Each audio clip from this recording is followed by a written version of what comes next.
name is Zaya, and I am going to talk about how COVID-19 impacted post-secondary students academically, financially, mentally, and in general health. This is my agenda. Overview, I included 4 categories: academic studies, finance, mental health, and general health.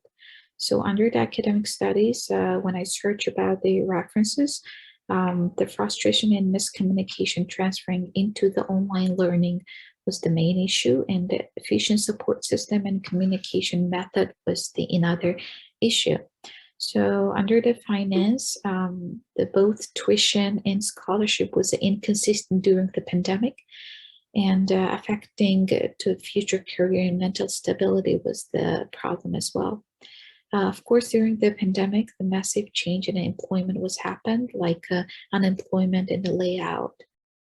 Under the mental health and social life, there were negative emotions, including frustration, boredom, anxiety, confusion, and anger. And social isolation and the consequent development of mental health disorders were noticed. Under the general health, the pandemic affects negatively in general health, example, gaining weight, sleeping problems, and there was some findouts, the stress relievers among those references, so I would like to share with this. Based on my curiosity, I wanted to check how is my friends and classmates affected during this COVID-19. So I prepared a questionnaire, which has 6 categories in total of 40 group questions. So I divided into the general information, academic, finance, mental and social life, physical health, and recommendations. And I made a requirement like it must be full-time students in a post-secondary level. And I used the e-survey using Google Forms. So I wanted to compare with the references. Here's the result.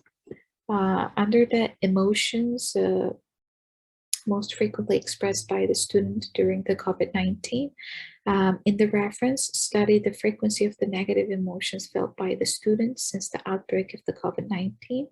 So the most common one was the boredom, 45%, anxiety 39%, frustration also 39%, and anger was at 29%.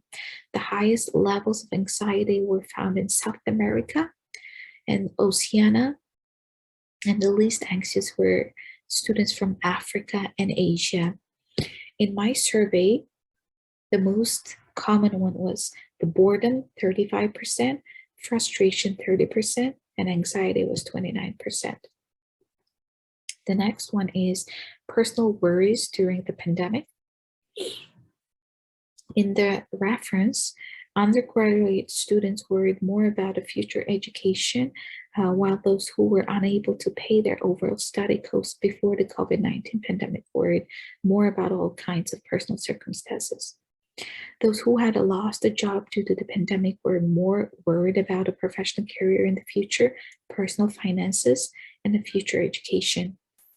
In my survey, the studying professional career was the most common one as a 47%, and the physical health was 41%. Future education and personal finance was the 35%. Next, it's the student satisfaction with the role of selected institutions. In the reference, students were by far the most satisfied with the role of hospitals, with the 2/3 of all respondents being satisfied with their response, especially in Sri Lanka, with even 94%. And universities came in second with the 47% of students expressing satisfaction with their response. Oceania had the highest satisfaction with the university's response, followed by North America.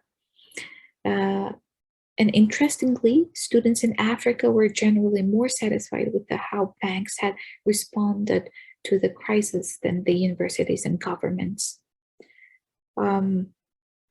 On the other hand, students in South America expressed extremely low levels of satisfaction with the government.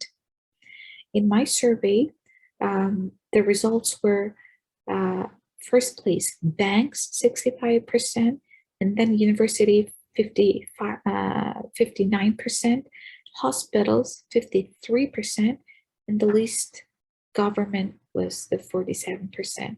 So I'd like to mention that in my survey, most of the students were from the United States, so they evaluated the banks were good. Next one, it's about the academic studies. So the students were the most satisfied with the real-time video conference for the student satisfaction on e-learning methods during the pandemic. And next one was video conference and video recording. And the next one was the written communication. So here's the based on my survey. It was very similar to their references, so that's why I input only my survey here. And this one is very interesting also. As you can see, the online supervision and student services methods were actual supervision was the video call was the highest one that used, and then email, and the next one is the phone call.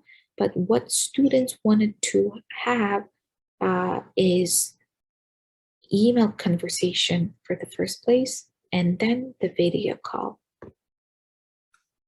The last result is student satisfaction with the teaching and administration support. Based on my survey, the tech support was the main in the line, like 82%, and the lectures were 76%, and supervision and student services were 71%. My conclusion is that accompanying effects of COVID-19 will continue to profoundly influence students' emotional well-being, which has a crucial role to play in combating the pandemic, and the urgent need to properly understand the challenges and worries in order to design the appropriate support measures for students as soon as efficiently, holistically, systematically, and sustainably possible. And the recommendation from the references is I want to highlight the social and emotional support. Due to the long-term COVID-19 impact, government, health professionals, higher education institutions, student organizations, and NGOs should all collaborate on the process of designing timely and efficient psychological and financial support services for students. And personally, I would like to pursue this study academically and professionally in the future. So thank you for your attention, and here's my references. Thank you.